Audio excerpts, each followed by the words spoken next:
Was Cell a Super Saiyan? Hey guys, it's Mike here, and in this video, I want to discuss a topic that fans have speculated about ever since the Cell arc of the Dragon Ball manga, Cell Saga of Dragon Ball Z, and really for decades now at this point. That would have to be whether Cell himself was actually a Super Saiyajin. In other words, did he achieve the legendary transformation that Goku, Vegeta, Trunks, Gohan, and basically every other Saiyan that came out afterward achieved in the story? Or perhaps is it more of a matter of fans kind of speculating based upon things that are relatively superficial? Well, I'm going to be breaking that down in depth in this video. Before I begin, subscribe, enable notifications, let me know your own thoughts down below in the comments, and like this video. All of that's going to help this channel to continue to grow past the bounds that we have right now, trying to reach 150,000 subscribers this year and go even further beyond that. So let's get into the manga. And I'll be discussing the anime a little bit along the way too, because sometimes it's a little less ambiguous in that version of the story. So when Cell was first introduced in the arc bearing his name, we saw him go one-on-one with the Great One, which was, at this time, Piccolo, who had just merged with Kami and become the Super Namekian. I'll talk a little bit about him later on too in the video as well. Now, when Cell first powers up, this is his imperfect form. He had just recently hatched from his larval state, which of course, had come out of that egg, and he was absorbing the individuals in Ginger Town, drinking them up for their gains, like a protein shake, as Harold would say.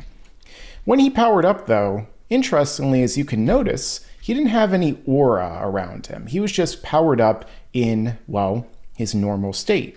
Kind of like how characters oftentimes would power up in the past, like on Namek and so on, and they would reach a certain degree of power, but their aura, at least in the manga version, wouldn't necessarily be covering their bodies. As Piccolo powers up, he goes on to fight him. Piccolo himself does have an aura that he's draped in. He is the Super Namekian at this point in time. The stark contrast between the two of them. In the manga, the coloration of different auras is not always, well, the same as the anime version and counterpart. However, we are told that, at this point at least, one of these characters is equal to the power of Android 17. He says roughly, though, because there's an argument to be made that he isn't, in fact, only equal, but stronger. After this point in time, we go on to see that Cell explains to Krillin that he has the ability to utilize various different techniques from the different Z fighters, the Dragon team, and Goku and friends that were incorporated into him through the gene splicing and genetic engineering by Dr. Gero, or Jero on my channel. As he says, "That's right, Krillin, and not just the Kamehameha. If I needed, I could probably create a Genki Dama as well, otherwise known as a Spirit Bomb." I'm going to do a whole video about why Cell didn't use a Spirit Bomb in the future, and if he truly was capable of doing so. I think it's a very interesting topic that's worth discussing. Nonetheless, I want to get into, well, Cell's genetic makeup itself.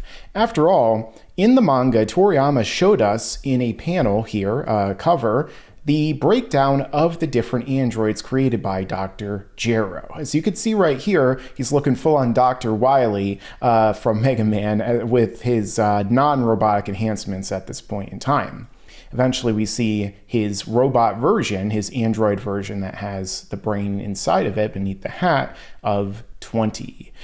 But then we get a little bit of explanation of who is made up in Cell's body, which is that he was created as the perfect meshing and fusion of the different beings by Dr. Gero's computer, along with his initial blueprints and, brilliant mind, using cells of Goku, Piccolo, Vegeta, Frieza, Frieza's father, along with many other organisms. In order to become perfect, he had to assimilate, of course, 17 and 18 to absorb them into himself.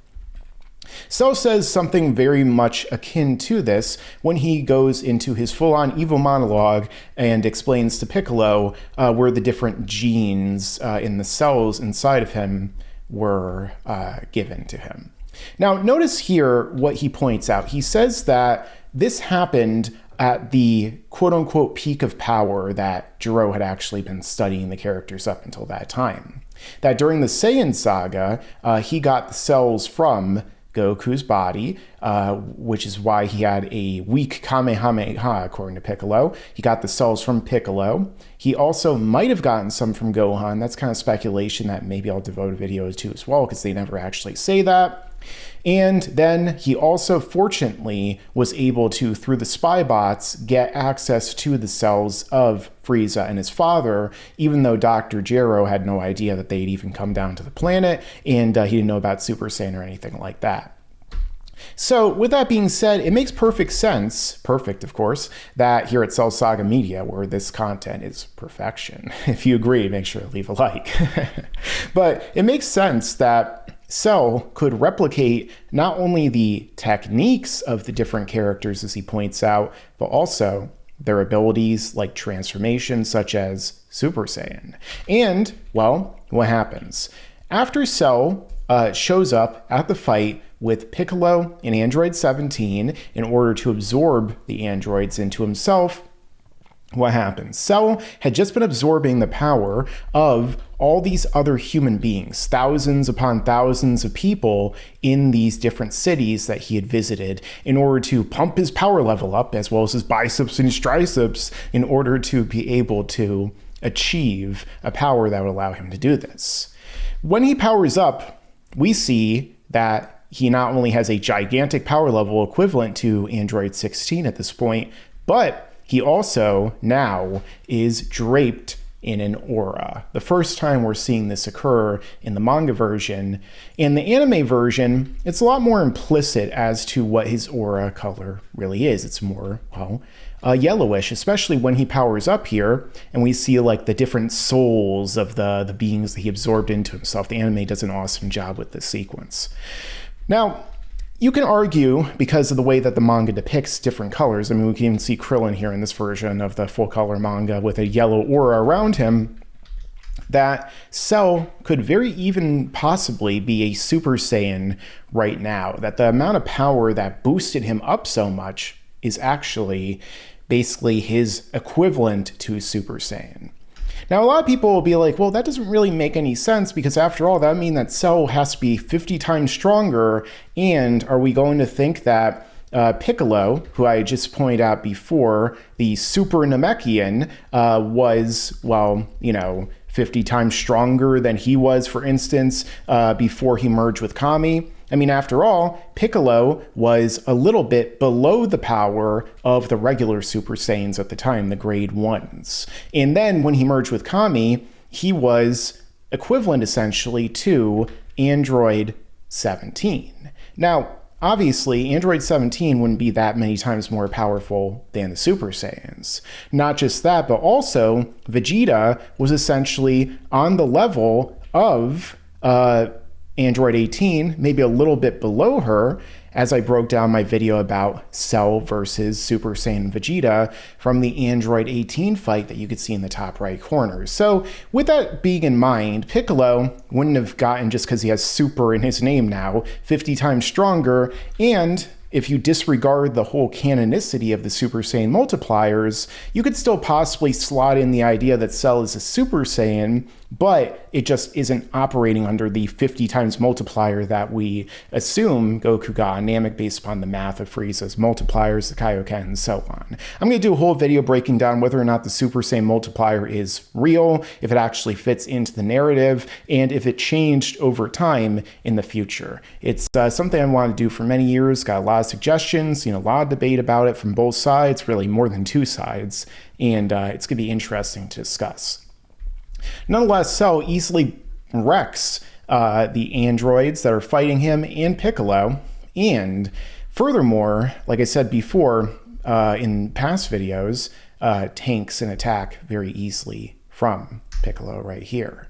Now, with that being said, when we jump further ahead, hey, that rhymed a little bit, we see that after Cell absorbs 17 and becomes semi-perfect Cell, this becomes, again, a little bit more blatant as to whether or not he's a Super Saiyan. Every time Cell transforms, he stops using an aura around him for a period of time until he kind of is forced to do so. He doesn't drape himself in his energy like they do. So we see he powers up against Super Vegeta, who is, of course, a Super Saiyan, well, times whatever that multiplier is. If you even think that there's a multiplier, or it's just some sort of exponential boost comparative to whatever stamina he can output by pumping up his muscles with the energy, which is essentially how these forms work. And what do we see when Cell is powering up here? A yellow burst emerging from him. Furthermore, again, he's draped in Nora. Now, the aura, again, the manga, is white. In the anime, it varies based upon the scene. It could be yellow sometimes, it could be white, sometimes even purple. It depends what the anime is going for. In the manga, typically when a character blasts someone, their blasts are almost always yellow, even the Kamehameha, white, and so on. Now, with that being said, what do we see again later on? After Cell powers up again after absorbing the power of the android 18, we see that, again, he's not using an aura the whole time. I think that part of this could go into Cell's character, where he's so strong he doesn't need to use an aura to defend himself against these other lower, weaker characters, and he doesn't really feel that he has to dignify them with such a thing. If you go back a little bit, you could even see that when he was wrecking Vegeta, who's draped in his aura for defense and other purposes, even when he takes the final flash in his oh shit moment, we see that, in fact, he still doesn't put an aura up, does he? Maybe it would have helped him to not lose his right arm, but either way, he nonetheless doesn't put one up until he goes to fight against the prodigal son from the future, the Torankasu Mirai. And, well, we see that this happens after he decides to show Trunks the truth about this form that Goku and Gohan had realized in the chamber. We see it right here. Look how he jacks himself up, and now again he has an aura that's the same color as what we see Trunks is. In fact, look at the words that he says, that he talks about that a change like this is easy to obtain.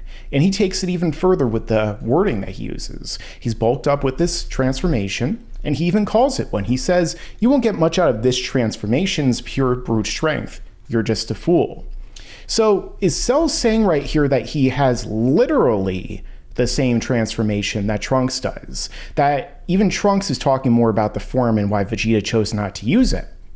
Is Cell literally going Super Saiyan grade 2 or 3 here, just like Trunks, and just like we saw before, Goku does in the chamber himself?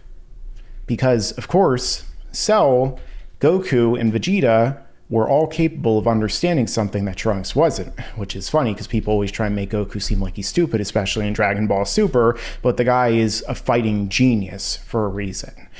And, well, I talked more about things Trunks doesn't understand, like the very concept of time travel, in the top right corner. And you could also see it on my video, the video on my channel. Sometimes you guys can't see the cards, especially if you watch on TV. That's mostly where I watch. I like to see my videos, on my flat screen with surround sound. Maybe I'm kind of pulling a narcissist like Cell there, but either way, that's how I like my YouTube. Now, later on, Cell goes to power up against Goku. Goku goes full power as his mastered Super Saiyan form, his grade 4, and he's draped in Nora, and Cell powers up to match Goku's, giving him a slight advantage. Again, both of them, same color aura, same looking aura. Jaggedy, much like Super Saiyan, the sharp edges of the Super Saiyan aura, which is kind of to evoke the, whether it be the rage or the amped up nature of it. Now, when Cell goes to power up after Gohan does, again, we see that Gohan, when he transforms, at first, yellow burst, like semi-perfect Cell, then the white aura too. And what happens when Cell goes full power after Gohan goes Super Saiyan 2? Yellow burst, also shows this in the anime version, and now he just has a straight up yellow aura. In many ways, you can argue that Cell's perfect form is sort of equivalent to the mastered or perfected Super Saiyan that Goku has. I mean, when you see them, we see them contrasted against one another. Again, like Cell talked about when he was fighting against Torankasu earlier, right about here, that this transformation itself is basically worthless because you can't hit your opponent with it. Speed is so important in Dragon Ball. You need to balance things.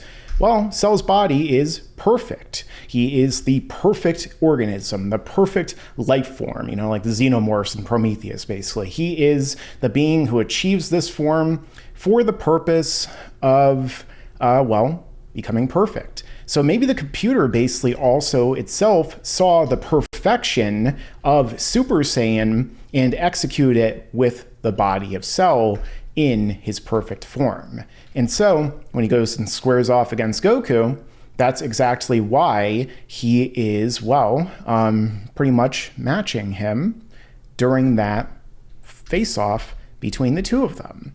They're basically the perfected versions of their forms. Whereas Gohan, he takes it a step beyond that, and he devastates and decimates and dominates Cell. Of course, when Cell returns from self-destruction, I'm saying Cell in so many different forms now, aren't I? Talking about forms of Cell, aren't I? When he returns from self-destruction, what does he look like? He's having a yellow aura with the jaggedy, shooting out everywhere spikes of the Super Saiyan 2 aura and the lightning. Just like Gohan. Compare? Compare. Interesting. Is Cell a Super Saiyan 2 now when he becomes super perfect Cell, or even more perfect, as he explains? Look at what Cell says in his dialogue here. Another good thing happened to me as well. I regenerated into my perfect form without 18. I also felt way more powerful than normal. This translation is a little mixed here and there in terms of the accuracy. He says right here, I'm almost as strong as Gohan. Now, in the Viz version, it actually says, I powered up just like Son Gohan. In other words, he talks about how his Saiyan cells helped him to gain this power. Not only in terms of a Zenkai, but maybe, again, Super Saiyan 2. He looks just like a Super Saiyan 2, like Gohan, and eventually Goku and Vegeta in the next arc, when they become that form with the more spiked up aura and the lightning. You know, maybe if Cell had hair, who's to say maybe if he takes his hat or his crown off, because he is the king of the villains here, he would, in fact, maybe, you know, have an even spikier hairstyle too underneath his chin-strapped helmet. But nonetheless, you know, that's canon now, guys. In Cell Saga media, we confirm that Cell's wearing a helmet the whole time. But either way, the fact of the matter is that he looks just like Gohan. So, is Cell a Super Saiyan 2 here, and his body actually was able to not only give him a Zenkai, but literally the same transformation as Gohan, which is the reason why he's able to now pose a threat to him? Or perhaps is he instead, well, a just super powered up, and his body is just kind of, you know, showcasing the lightning because Toriyama does that as a way of signifying strength. After all, there are points in the next arc, and even during this, where you could see Gohan fighting, and he's a Super Saiyan 2, and he doesn't have aura lightning around him. He doesn't have the bio-electric lightning. At certain points he does, but then there are points during the fight where he doesn't. Like right here, when he goes to rush off to Vegeta, this one panel, no lightning or aura around him. This one, he does. Then when he gets back up, he's still a Super Saiyan 2, but he doesn't have the aura and lightning because he isn't strengthened, imbued with that power like he is up until he starts to charge up his Kamehameha. So again, lots of different points to be made about the lightning. Even Nappa when he became a Super Saiyan. Oh, not really. When he powered up in the fight against the other characters in the Saiyan saga, he had aura with lightning in it. Was Nappa a Super Saiyan? I don't think so, because I'm guessing that his mustache would have gotten really spiky and yellow. But then again, Toriyama drew most of this stuff as a black and white manga initially, so there's a lot of that up for interpretation. Nonetheless, I do think that based upon all the evidence, and even some further evidence, I forgot to include like the Cell Juniors, who themselves, when they're pumped out by Cell, even have aura around them, which is, as you can see them going to fight the Super Saiyans, the same depiction of an aura as them. You can make an argument that perhaps Cell has everything inside of him required to be a Super Saiyan. However, depending upon the perspective you look at, you can make an argument, perhaps he actually wasn't. Whether you want to use the Super Saiyan multipliers, whether it's because of the fact that they never directly implicitly say that Cell is now a Super Saiyan or Cell is now a Super Saiyan 2, or whatever have you. Fact of the matter is that there's a lot of evidence that Cell is a Super Saiyan, or that at the very least has energy and a aesthetic of one. But the fact that he himself is not truly a pure-blood Saiyan, or really anywhere near the same degree of Saiyan as the other characters that we see achieve that form, that, he might just be borrowing aspects of their powers and power-ups, kind of like when we see him bulk up as his giant form. Is he a giant Namekian then? Maybe on a technicality, right? It's all up to you in the eye of the beholder, right? So with that being said, now it's time for me to turn it over to you. We took a closer look at this and found out. But what do you think? Let me know down below in the comments. Also, make sure to like, share, subscribe, and stick around, because there's a lot more Cell Saga to come in the future. Yeah, and you better subscribe.